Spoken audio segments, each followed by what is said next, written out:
여러분들이 앞에 그 화면에 보시면 밑에 코너에 뭐라고 써 있습니까? 103이라고 써 있습니다.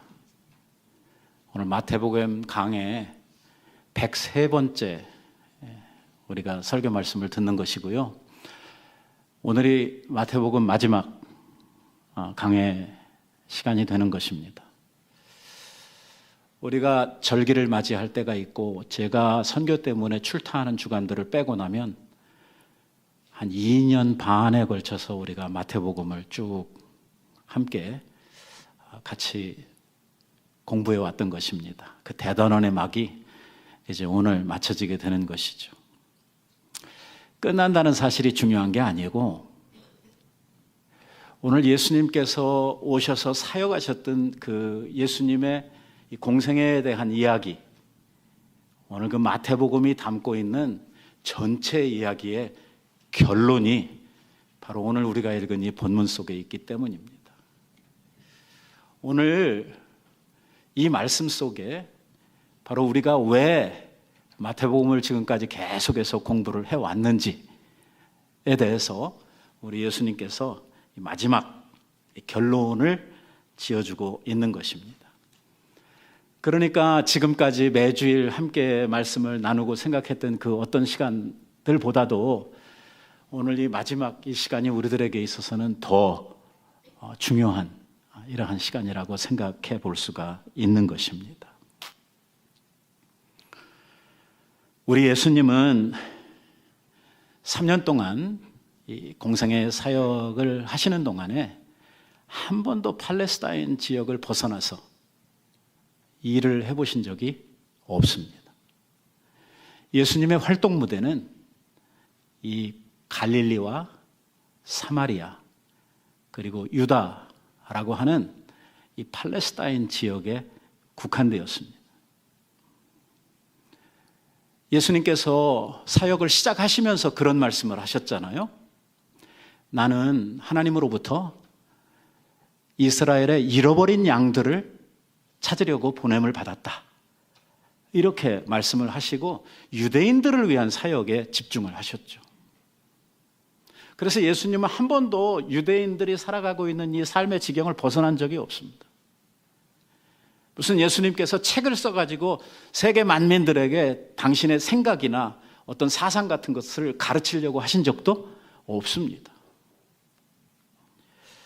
예수님의 사역은 그야말로 이스라엘, 유대인들을 위한 사역에 국한되셨습니다. 그런데 이렇게 사역을 하셨던 예수님께서 죽으시고 부활하신 후에 이 세상에 한 40일 정도 더 머무르시다가 천국에 가셨는데 그때 부활하신 예수님께서 승천하시면서 제자들에게 아주 위대한 선언을 하고 계시는 것입니다. 오늘 우리가 읽었던 본문 말씀이 바로 그 내용입니다. 그것은 예수님께서 하신 사역은 이 유대 지역, 이 갈릴리 지역에 국한된 이 팔레스타인에 살아가고 있는 유대인들을 향한 이러한 사역에 집중하셨고 그것이 예수님 사역의 전부라고 해도 과언이 아닌데 예수님께서 마지막 하늘로 올라가시면서 하시는 말씀은 생각도 못했던 아주 폭탄 선언을 예수님께서 하십니다. 뭐라고 말씀을 하시냐면 이제 너희들이 해야 될 사역은 팔레스타인을 중심으로 하고 있는 유대인 사역이 아니다. 이제 너희들이 해야 될 사역은 이 유대를 떠나서 온 세상을, 온 열방을 품고 하나님의 복음을 땅끝까지 전하는 이 사역을 너희들이 해야 된다. 예수님께서 정말 상상도 못했던 이러한 선언을 하시는 것입니다. 그러니까 우리는 지금 성경을 많이 읽었고 이런 말씀들을 너무 많이 들어가지고 이게 별로 그렇게 새롭지 않은 것처럼 들려오지만 예수님과 함께 생활을 하고 예수님에게 훈련을 받았던 그 제자들로서는요, 사실 이런 예수님의 명령, 이러한 말씀이 너무 생각지 못했던 이러한 폭탄 선언이 아닐 수가 없습니다. 갈릴리 바다에서 고기나 잡아먹던 정말 촌뜨기 어부들, 중심이 되어져 있는 이 제자들이 뭐 세상을 품고 뭐 열방을 향한 사역을, 이게 가능한 일입니까? 생각도 해보지 못했고 할 만한 능력이 자기들에게 있다고 상상도 할 수 없었던 이러한 이야기를 예수님께서 제자들에게 남기시고 하늘로 돌아가신 것입니다. 주님께서 공생의 사역을 사시면서 하셨던 당신의 사역은 이 팔레스타인 지역에 국한되었지만은 사실은요, 하나님의 말씀을 우리들이 쭉 창세기부터 이렇게 살펴보게 되면 하나님의 계획은 유대인들을 향한, 팔레스타인 지역에 사는 사람들만을 위한 이러한 사역이 아니었습니다. 예수님의 사역의 가장 핵심 사역은 뭐냐면 온 세상을 구원하시는 구원자로서의 사역, 온 세상을 구원하시는 일을 우리 예수님께서 오셔서 감당을 하셨는데, 바로 예수님의 구원 사역이라고 하는 것이 유대인들을 위한 사역, 유대인들만 위한 이러한 사역이 아니었다고 하는 것이죠. 이러한 하나님의 계획, 이러한 하나님의 뜻은 구약 성경 창세기 꼭두 새벽부터 계시되고 많은 하나님의 종들에게 예포되었던 것임을 우리가 알 수가 있습니다. 우리는 하나님을 믿습니다. 또한 그의 아들 예수 그리스도를 믿습니다. 오늘 우리가 믿음의 대상이 누구고 무엇을 믿는가 하는 것을 아는 일은 신앙인으로서의 우리들에게 정말 중요한 이러한 일이 아닐 수가 없습니다. 그래서 하나님을 알고 예수 그리스도를 아는 것이 구원이다, 뭐 이렇게까지 사도 요한이 우리들에게 이야기를 하고 있는 것을 보게 됩니다. 예수 그리스도를 인격적으로 만나고 그분을 통해서 하나님을 알아가는 것, 그것이 바로 우리의 믿음의 과제고, 바로 그것을 통해서 우리는 새로운 생명, 하나님께 속한 생명, 이게 육신의 생명이 아니고요, 하나님께서 우리들에게 주시는 새로운 생명을 우리들이 얻게 되는 길이 되는 것입니다. 이것을 우리는 구원이라고 이렇게 말하지요. 하나님을 믿되 하나님을 알아가되 그 하나님이 어떤 뜻을 가지고 계신지, 그분이 어떤 계획을 가지고 계신지, 그분 앞에 구원받은 나는 어떤 존재인지, 하나님이 구원 얻은 우리에게 무엇을 원하시는지, 이런 것들을 알고 신앙생활을 한다고 하는 문제는 우리들에게 있어서 엄청나게 소중한 문제입니다. 왜냐하면 내가 누구인지도 모르고 내가 뭘 해야 되는지도 모르는 이러한 상태로 세상을 산다고 하면 이것은 구원받은 하나님의 백성으로서 자기 정체성이 뭔지도 모르고 살아가는 이러한 사람이 될 수밖에 없기 때문입니다. 하나님께서 가지고 있는 가장 큰 하나님의 뜻, 물론 하나님의 뜻이 성경에는 많은 여러 각도에서 우리들에게 말씀되고 있습니다만은 그 중에서도 하나님이 가지고 있는 가장 큰 계획, 하나님의 가장 큰 뜻, 예수님께서 오셔서 수도 없이 우리들에게 강조하시고 또 말씀하셨던 일은 뭐냐면 세상을 구원하시는 하나님의 계획입니다.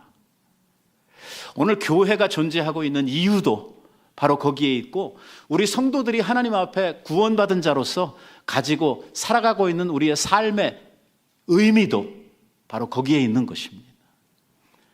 오늘 그 말씀이 우리가 읽었던 본문 말씀, 그러니까 마태복음을 결론적으로 우리들에게 끝내는 이러한 말씀 속에 우리들에게 주어져 있다고 하는 것이죠.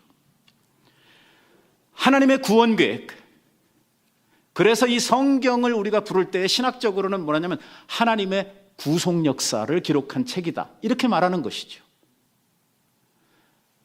구원의 핵심은 예수 그리스도요, 예수 그리스도가 어떻게 우리들에게 주어지게 되었는지 그 역사를 기록하고 있는 것이 구약 성경이고, 그 예수님께서 오셔서 우리들을 위해서, 우리들의 구원을 위해서 무슨 일을 하셨는가, 또 그 구속사역을 완성하신 예수님께서 우리에게 무엇을 약속하셨는가 하는 것을 기록하고 있는 것이 신약 성경이란 말이에요. 그러니까 성경의 전체를 놓고 생각을 할 때에 큰 그림을 보면 여기에는 예수 그리스도가 중심이 되어져 있고 주님께서 우리들에게 선포하고 계시는 구원에 대한 이야기가 성경 전체의 이야기의 핵심적인 이야기라는 것입니다.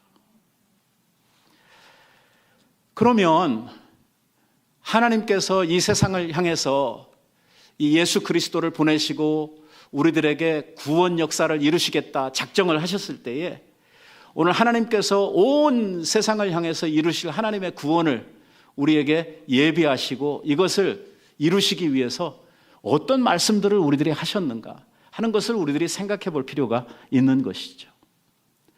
그러니까 예수님께서 오셔서 죽으시고 말씀하심으로 말미암아 비로소 알려지고 시작된 것이 구원이 아니고, 구원에 대한 이야기는 언제부터 시작되었냐면 사람이 범죄하고 난 바로 직후로부터 이 구원에 대한 이야기들이 시작되게 되었고, 이러한 말씀들이 줄을 이루고 계속해서 하나님께서 선지자들을 통해서 하나님의 백성들에게 전파되었던 이야기라는 것입니다.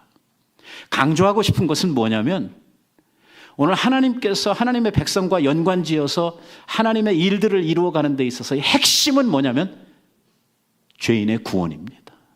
이 문제처럼 중요한 게 없다는 것입니다. 오늘 우리가 교인으로서 또 교회의 일원으로서 교회에 와서 하는 일들이 정말 많습니다. 교회는 교육도 해야지, 또 구제도 해야지, 또 친교도 해야지, 거룩한 교제도 있지, 찬양도 해야지, 해야 될 일들이 손으로 정말 다 꼽을 수 없을 만큼 많은 일들을 하는데, 이 모든 일들 가운데 교회가 가장 힘써야 될 일이 뭐냐? 영혼 구원이다 그 말이에요. 이거를 제쳐놓고 우리들이 다른 걸 생각할 수 없다는 것입니다. 왜? 하나님의 모든 관심과 기대는 바로 여기에 집착되어져 있다는 거예요. 예수님께서 오셔서 병자도 고쳐주시고 죽은 자도 살리시고 또 많은 인생의 문제들을 해결하시는 이러한 일들을 하셨지만 고쳐주시고 사람 조금 더 살게 해주시고 이게 사역의 쟁점이 아니고, 예수님께서 이 모든 일들을 통해서 하시려고 하셨던 그 모든 일의 중심에는 뭐가 있냐면 사람을 구원하시고 죄에서 해방시키셔서 천국 백성을 삼으시려고 하는 바로 이 사역이 중심 사역이었다고 하는 이러한 이야기죠. 그래서 사람이 처음 창조함을 받고 죄를 지었을 때에, 아담과 하와가 죄를 짓고 죄로 말미암아 인간 세상에 영원한 죽음이 주어졌을 때에 바로 그때로부터 하나님의 구원 계획은 시작되게 된 것이죠. 그래서 창세기 1장에 보면은요, 창세기 1장에서 온 세상을 향하시는 하나님의 이러한 복음 계획이 선포되고 있는 것을 보게 됩니다. 여기에서 우리가 좀 집중해서 봐야 되는 문제는 뭐냐면, 구약 성경은 전체의 내용들을 보면 유대인들을 위한 율법책, 유대인들을 위한 하나님의 예언들, 이렇게 생각하기가 쉽잖아요. 왜냐하면 예수님 이후로 교회가 세상을 향해 퍼져나가기는 했습니다만 그 전까지만 해도 주로 하나님의 일꾼들이, 하나님께서 상대하셨던 사람들이 다 누구냐면 유대인들이었거든요. 그러니까 우리가 생각하기에는 하나님은 유대인들과만 일하시고 유대인들은 택한 백성이고 이방인들, 세상에 사는 다른 사람들은 다 하나님께서 버리신 하나님의 관심 밖의 사람들이다, 이렇게 생각하기가 쉽거든요. 이런 생각들을 가장 크게 가지고 있었던 사람들이 유대인 자신들이었죠. 그래서 자기들은 하나님의 택하신 백성으로 아주 특별한 사람들이고, 이방인들은 나중에 하나님께서 지옥에서 불쏘시개 감으로 태워서 이게 불 피울 때 쓰려고 만드셨다, 유대인들은 그렇게 생각을 하고 살았거든요. 근데 그게 아니라는 것이죠. 자, 여러분들 그 창세기에 보면은요, 1장에서 하나님께서 사람을 만드신 그 목적에 대해서 말씀을 하시면서 뭐라고 이야기를 하냐면, 하나님께서 자기 형상대로 사람을 지으시고 말씀하시기를 생육하고 번성하며 땅에 충만하라 이렇게 말씀을 합니다. 유대 지역에서 니네 유대인들만 잘 먹고 잘 살아라. 이게 내가 세상을 만든 목적이다. 이렇게 말씀하시는 것이 아니라 우리 하나님께서는 온 땅에 충만하고 온 땅을 정복하고 온 땅에 하나님 세상을 만들어가는 것이 바로 하나님께서 이 세상을 만드신 이유와 목적이다. 온 세상에 있는 모든 민족들이, 모든 입술들이 다 입을 벌려서 하나님을 찬양하게 하고 하나님께 영광을 올려드리는 이것이 바로 내가 온 세상을 만든 이유이다 라고 말씀을 하고 계시는 것이죠. 하나님은요, 당신이 만드신 모든 피조물들이 하나님을 찬송하고 하나님께 영광을 올려드리기를 원하셨습니다. 처음부터. 이것은 사람들만이 아닙니다. 하나님이 지으신 모든 영물들과 이 피조 세계의 물질들이 다 하나님을 찬송하기를 원하셨습니다. 왜? 당신은 창조주이시기 때문입니다. 우리들은 참 이해가 안 되는 이러한 말일지 모르지만 성경에 보면은요, 돌들도 하나님을 찬송한다고 이렇게 이야기를 합니다. 가끔씩 이렇게 여행을 해보면은요, 이 자연의 아주 신비한 것들, 감당할 수 없는 장엄한 이러한 광경들을 보게 될 때에 마치 무슨 그 느낌을 받게 되냐면 그 대자연들이 아주 입술을 벌려서 하나님을 크게 찬송하고 있는 이러한 느낌을 받습니다. 제가 전에 특별한 기회가 있어서 그 이과수 폭포를 방문을 한 적이 있는데요. 와, 그 이과수 폭포 중간에 가서 딱 서 있는데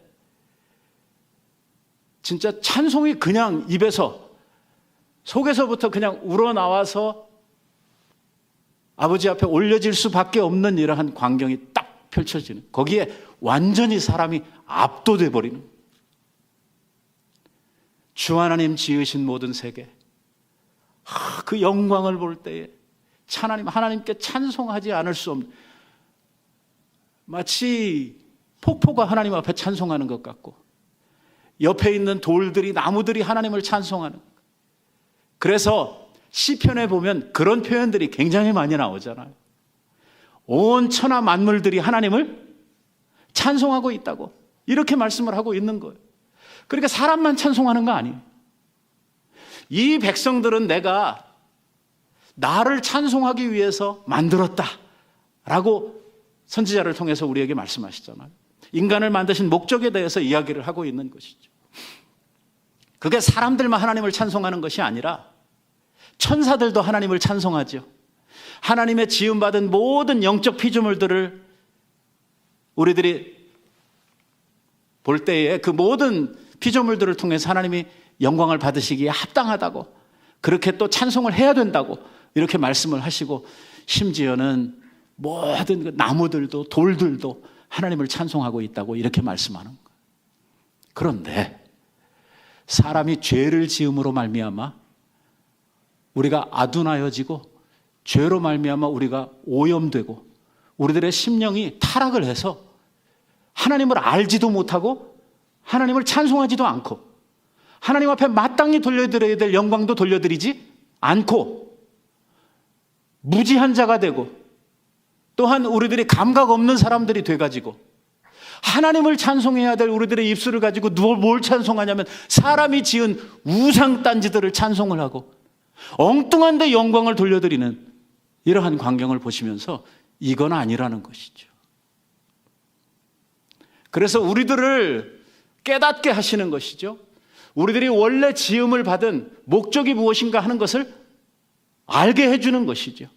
그래서 내가 찬송해야 될 분이 누구고 내가 내 삶을 통해서 영광을 돌려드려야 될 분이 누구냐 하는 것을 우리 하나님께서 우리들에게 깨우쳐 주시는 것입니다.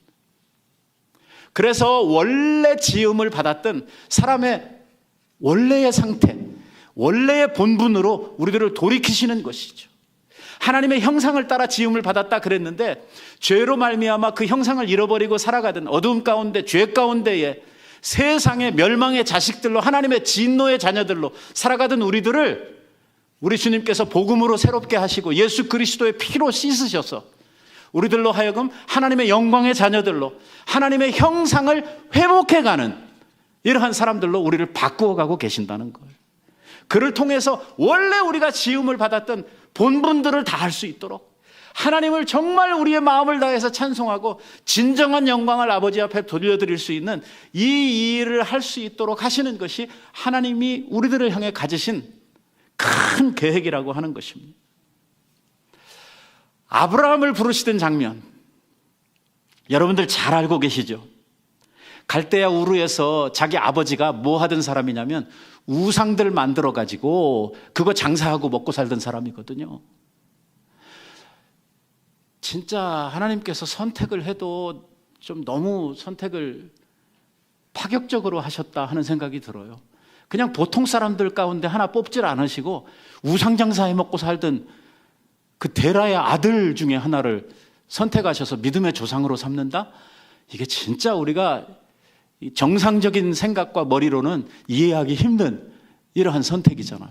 그런데 예수님께서 이러한 아브라함을 선택하시면서 그에게 이런 말씀들을 주시죠. 내가 너로 큰 민족을 이루고 내게 복을 주어서 내 이름을 창대하게 하리니 너는 복의 근원이 될지라.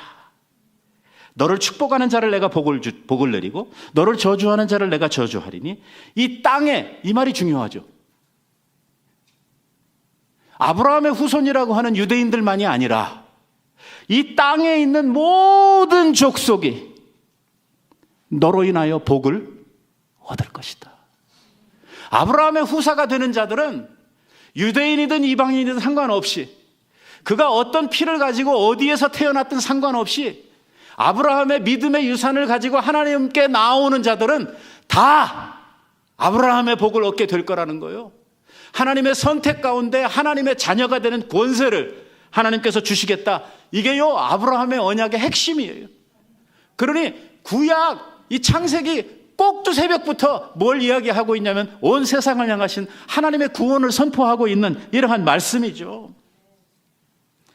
하나님께서 아브라함을 선택을 해서 이 땅에 있는 모든 사람들이 너로 인하여 복을 받을 것이다. 이게 아브라함 개인을 두고 하고 있는 이야기가 아니라 하나님께서 택하시고 그가 고백하고 있는 믿음의 터전 위에 있는 믿음의 후사, 의의 후사들에게 주시는 하나님의 동일한 축복을 이야기하고 있는 것이거든요. 그들이 너와 같이 내 백성으로 택함을 받을 것이고 너와 같이 하늘의 유업을 얻을 자들로 내가 그들을 바로 받아줄 것이다 라고 이야기를 하고 있는 것입니다. 하나님의 분명한 이방을 향한 구원 계획은 성경 여러 곳에 나와 있습니다. 유대인들이 착각에 빠져 있는 것이 바로 그것입니다. 그들이 어리석었던 것이 그것이죠. 하나님의 백성들은 자기들 뿐이고 자기 민족, 혈통적인 유대인들을 제외한 나머지 사람들은 절대 하나님의 백성이 될 수 없다고 하는 이러한 아집에 빠져 있었던, 이러한 어리석음에 빠져 있었던 이것이 유대인들에게 있어서 가장 치명적인 약점이었습니다. 이스라엘 역사 가운데 상당히 중요한 역사 가운데 하나가 무엇이냐면 솔로몬 성전이 건축이 돼서 하나님 앞에 봉헌되었던 사건입니다. 이 성전은 하나님의 존재를 의미하고 있는 곳이거든요. 성전의 의미가 뭐냐면 하나님이 바로 거기 계신다는 말이에요. 이 솔로몬 성전이 건축이 되고 이 낙성식에서 왕인 솔로몬이 하나님 앞에 드리는 기도가 나와요. 상당히 긴 기도가 나옵니다. 그 기도 가운데에 핵심적인 부분이 바로 이 부분이에요. 주는 계신 곳 하늘에서 들으시고 뭘 들어요? 기도를 들으시고 무릇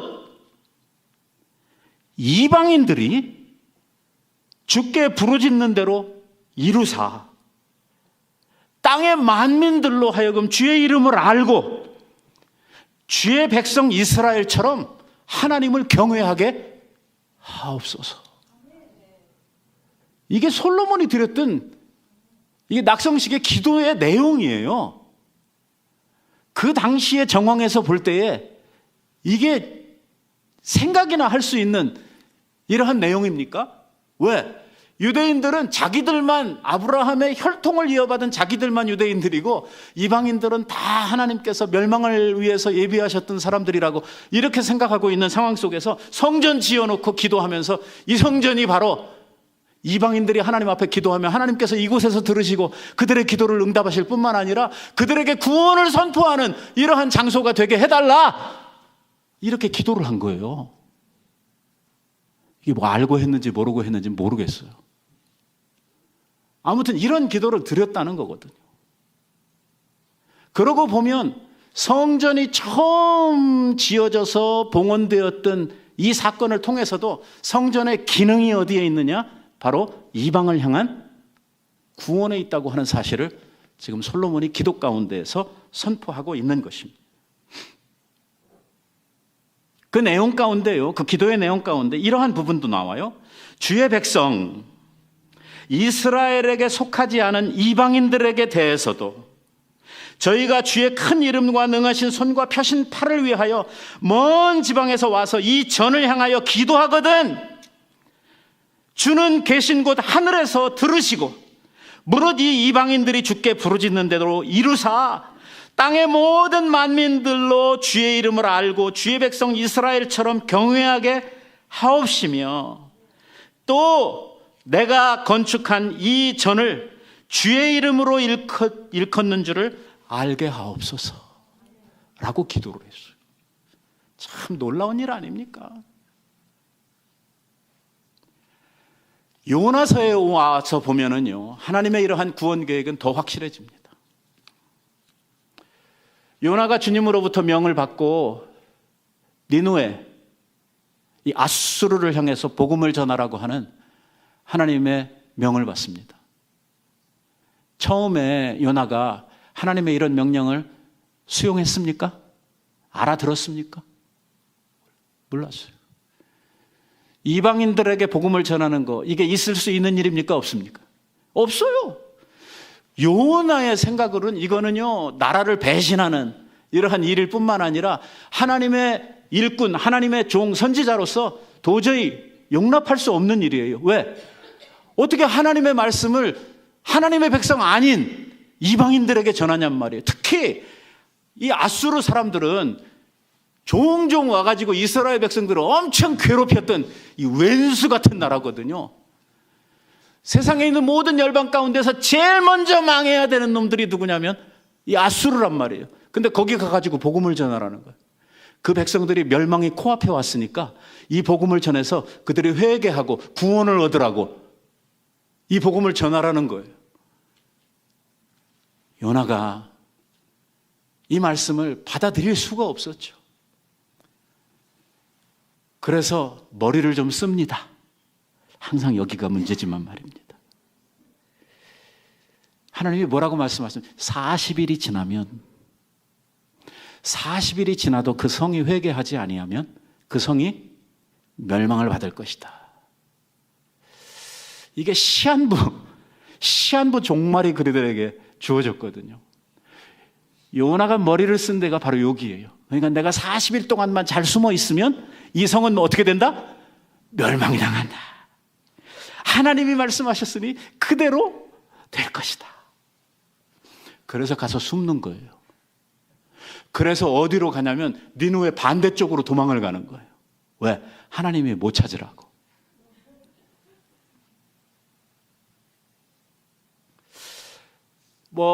결국은 어떻게 됐습니까? 니느웨가 구원을 받잖아요. 그 선지자 요나의 이 예언, 주님의 말씀을 듣고 온 나라가 막 회개를 하잖아요. 이 요나서를 통해서 보여주고 있는 건 뭐냐면 이방을 향하시는 하나님의 사랑입니다. 이방을 향하시는 하나님의 구원 계획을 보여주시는 거예요. 역사 속에서 어떤 단면적인 이러한 일로서 끝나버렸지만 후에 아수르가 멸망을 했죠. 하지만 이 사건을 통해서 보여주시려고 하는 것은 이방인들을 향해서 가지고 있는 하나님의 구원 계획을 보여주시려고 했던 것입니다.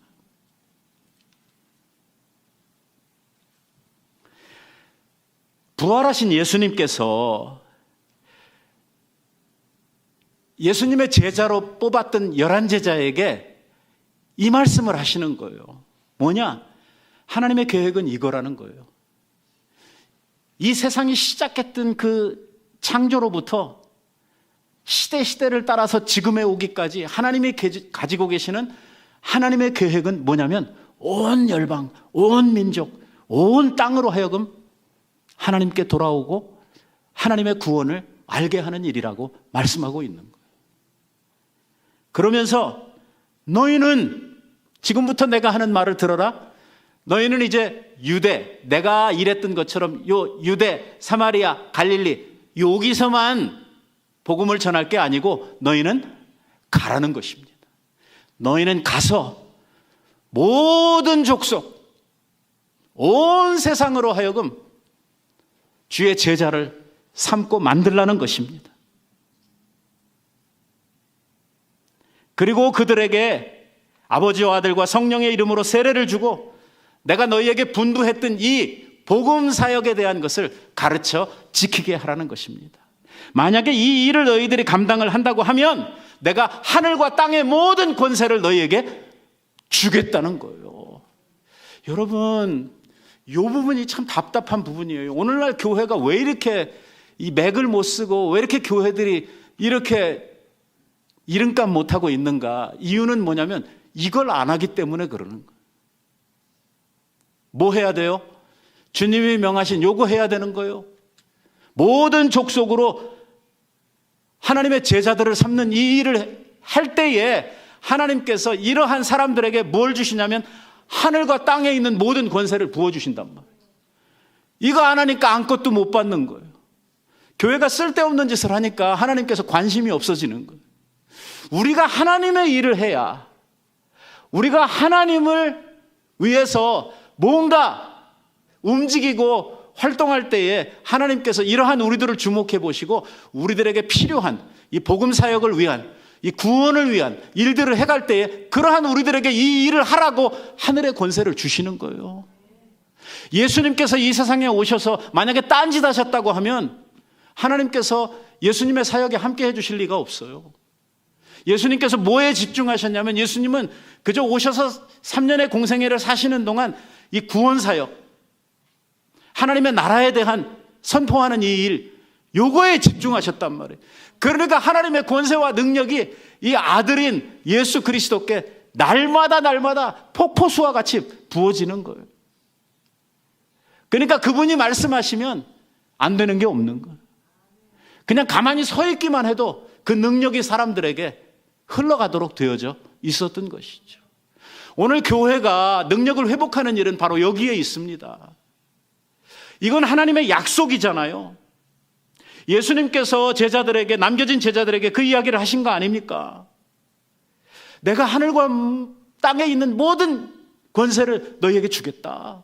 그러니 가서 너희는 제자 삼아라. 모든 족속으로 이 구원을 알게 하고 선포해라. 내 이름으로 세례를 주고 그들에게 분부한 모든 이 구속 역사를 가르쳐라. 이 일을 할 수 있다면, 너희들이 이 일을 지속한다면 내가 세상 끝날까지 너희들과 함께 하겠다. 이 교회의 존재 이유가 바로 여기 있는 거 아닙니까? 우리들의 인생이요, 살면서 저마다 직업을 가지고 부르심에 따라서 우리들이 인생을 살아가는 이러한 내용들이 다 다르지만, 그러나 부름을 받은 우리들의 목표는 하나예요. 내가 그리스도인이 된 이상 우리들이 지금 살기 위해서 택하고 있는 직업이나 오늘 나의 형편, 이런 것들은 부수적인 것들이고 우리들에게 있어서 가장 핵심적인 사명, 우리 그리스도인들에게 있어서 이 세상을 살아가는 우리들의 목표는 뭐냐면 바로 이 제자 삼는 사역, 주님께서 맡기신 복음 사역을 감당하는 데 있습니다. 이거 할 때에 주님께서 우리를 통해서 많은 일들을 할 수 있도록 능력도 부으시고 우리들의 환경을 여시고 사람들도 붙여주시고 하나님이 우리들의 생애에 복을 주시는 것입니다. 딴 데 관심을 가지고 다른 일 하는데 하나님께서 우리들에게 복 주시지 않습니다. 그래서 우리는 진정한 의미에 있어서 이 복이 뭔가 하는 것을 알아야 됩니다. 하나님은 결코 감나무 밑에 가만히 누워가지고 입만 쫙 벌리고 있는 사람에게 감을 똑 떨어뜨려서 그 입에 쏙 들어가도록 이렇게 만들어주시는 하나님은 아니십니다. 우리가 이 세상에서 조금 돈 많이 벌고 좀 높은 자리에 올라가고 이게 하나님하고 무슨 관련이 있습니까? 하나님께서 그것을 통해서 우리에게 받으실 영광, 그것을 통해서 하나님이 얻으시는 이익 아무것도 없습니다. 다시 말하면 하나님 별 관심 없어요. 우리 부자 되는데. 왜? 그게 하나님의 계획, 그게 하나님의 목표가 아니거든요. 그러나 죄인 하나가 회개하고 돌아와요. 한 영혼이 하나님 앞에 천국 백성으로 거듭나게 돼요. 이러면 난리가 난단 말이에요. 우리가 탕자의 비유를 통해서 보게 되는 것은 무엇이냐면 그 돌아온 아들, 그 탕자의 귀환을 통해서 아버지가 얼만큼 기뻐해요? 그 형은 말이에요. 저거 아버지의 재산을 가서 창기와 함께 날려먹은 저놈이 돌아왔는데 몽둥이 찜질이라도 해야 될 판에 이게 무슨 일입니까 하면서 불평을 하잖아요. 그런데 아버지는 그렇지 않아요. 그 죄인 하나가 돌아오게 될 때에, 잃어버린 아들 하나가 돌아오게 될 때에 양을 잡고 큰 잔치를 배설을 하고 새 옷을 만들어서 입히고 가락지를 끼우고, 천국에서는요 말할 수 없는 천국 잔치가 벌어진다는 것이거든요. 하나님 이거보다 더 기뻐하시는 일 없어요. 그러니 이 일 잘하라고 하나님께서 복을 주시겠어요? 안 주시겠어요? 뭐 생각이 있으면 금방 알 수 있잖아요. 그러니까 우리가 뭐 해야 하나님 앞에 복 받는지, 우리들의 말씀의 전후를 살펴보면 너무나 자명한 이러한 일입니다. 그래서 예수님의 제자들이요, 예수님 승천하시고 난 후에 너희들이 가서 복음 전하기 위해서 필수적으로 필요한 것이 성령의 충만함을 받는 일이다. 성령의 권능을 입는 일이다. 왜? 이 일은 사람이 자기 개인적으로 할 수 있는 일이 아니다. 이것은 하늘의 권세가 너희에게 임하고 내가 너희에게 약속한 이 하나님의 능력을 덧입을 때에 할 수 있는 일이다. 그러니 너희는 예루살렘을 떠나지 말고 그곳에서 성령께서 오셔서 너희들에게 능력으로 체험을 주시는 일을 위하여 기다려 기도해라. 그러자 오순절날 그 성령이 임하셨고, 그 성령의 충만함을 받은 이 제자들은요, 그때서부터 사자처럼 다니면서 주의 복음을 선포하고 예수님의 죽으심과 부활하심에 대한 증인들로서 열심히 이 구원을 위한 이 귀한 사역들을 감당하기 시작을 한 것입니다. 그들이 마지막 순교의 길을 가기까지 복음을 위해서 자기의 일생을 불사르며 살았다. 이게 세상적인 눈을 가지고 살펴보면 진짜 비참하게 괴롭게 힘들게 아프게 죽었구나 이렇게 생각할지 모르지만, 복음을 위해서 자기의 인생을 불살라 살다가 하나님 앞에 순교자로서 영광스럽게 세워진 그들의 삶의 비결이 무엇인지 우리는 배워야 하는 것이죠. 오늘 교회를 향해서 하나님이 가지고 있는 하나님의 뜻도 바로 그것입니다. 안디옥 교회라고 하는 이방인 교회가 세워지고 그곳에서 이제 처음 선교사들이 파송이 되게 됩니다. 바나바와 바울이 첫 번째 파송을 받았던 선교사로 이 성경에 나오게 되지요. 안디옥 교회에 선지자들과 교사들이 있으니 곧 바나바와 니게르라 하는 흑인 시므온과 구레네 사람 루기오와 분봉왕 헤롯의 젖동생 마나엔과 사울이라, 바울이죠, 주를 섬겨 금식할 때에 성령께서 가라사대 내가 불러 시키는 일을 위하여 바나바와 바울을 따로 세우라 하셔서 한 일이 뭐냐면 선교사 파송하는 일이었어요. 이 안디옥 교회가 귀한 것은 뭐냐면 교인들이요, 인간사에 있을 수 있는 모든 벽을 복음을 위하여 뛰어넘었다는 것입니다.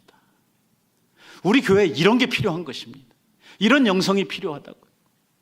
제가 옛날에 여러 교회들을 이렇게 다니면서 보면은요, 어떤 교회는 막 지방색으로 나누어져 있는 교회, 학벌로 나누어져 있는 교회, 뭐 별의별 교회들이 다 있어요.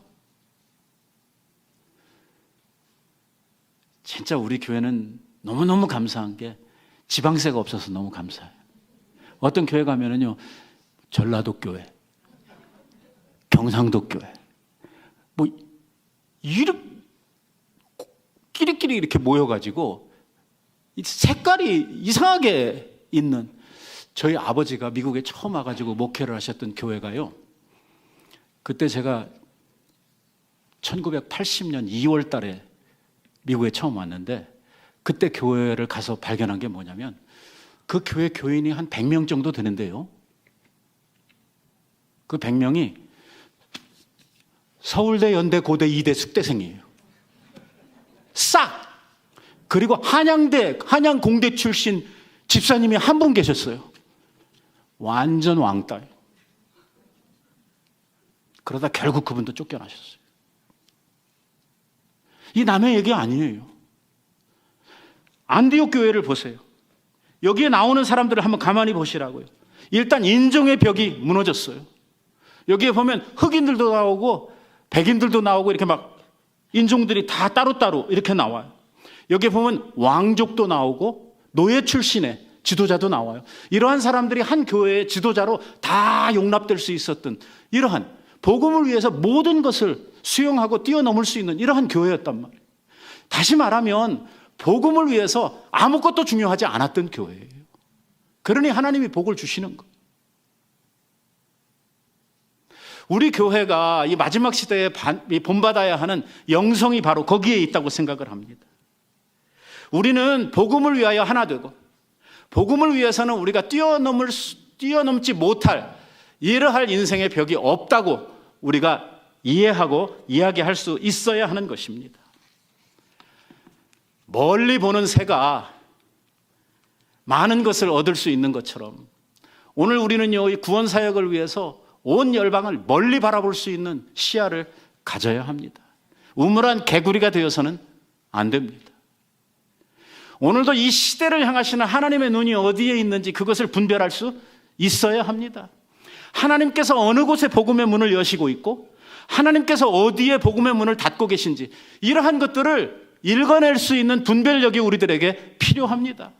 하나님 가라 하시는 곳에 갈 수 있어야 하는 것입니다. 복음을 위해서라고 하면 모든 것을 할 수 있는 것이 오늘 하나님 앞에 구원 얻은 성도들이 아버지 앞에 이 대사명을 부탁받은 사람들인 것입니다.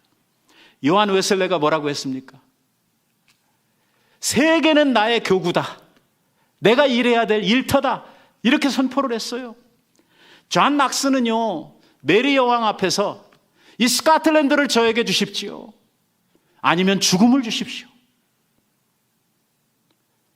복음을 위해서, 신앙을 위해서 이런 선언을 했던 사람들이. 모디는요, 구두수선공이었거든요. 진짜 너무 무식해서 설교를 한번 하면은요, 이 문법이 앞뒤가 안 맞는 이야기를 너무 많이 해가지고 기자들이요, 몇 개 틀리나 이거 체크할 정도로 그렇게 말이 우둔한 사람이었죠. 그가 금세기에 미국의 최고의 복음 전도자로 설 수 있었던 그것은 무디가 하나님 앞에 기도했던 기도의 소원이 뭐냐면, 하나님 100만 명을 저에게 주십시오. 100만 명을 주님 앞으로 인도할 수 있도록 제게 힘을 주세요. 이렇게 기도했거든요.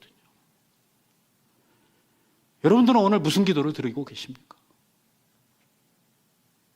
하나님, 내가 이루어야 할, 나를 통해서 구원받아야 될 사람이 도대체 이 지구상에 몇 명이 준비되어져 있습니까?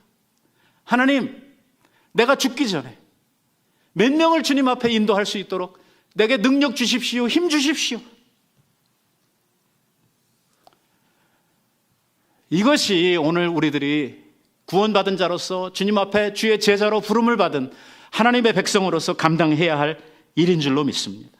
그러므로 너희는 가서 모든 족속으로 제자를 삼아 아버지와 아들과 성령의 이름으로 세례를 주고, 마가복음에 보면 또 가라사대 너희는 온 천하에 다니며 만민에게 복음을 전파하라. 오늘 우리 교회에 주시는 하나님의 대사명, 대명령이라고 믿습니다. 이 일을 위하여 우리가 오늘 이 자리에 함께 있는 것이고, 어떠한 모양으로든 가든 기도로 섬기든 물질로 섬기든 우리가 정말 어떤 일로 섬기든 이 복음의 일을 위하여 나의 있는 자리에서 정말 이 구원 사역을 위해서 섬김을 받을 수 있는 이러한 여러분들이 되시기를 정말 주님의 이름으로 축복드리고요, 우리 교회가 이 일에 앞장서서 주님의 마음을 시원하게 해드리는 이러한 교회가 되어서 정말 하나님의 복이 이 전을 통해서 온 열방에 흘러나는 이러한 은혜가 있기를 간절히 소원합니다. 기도하십시다.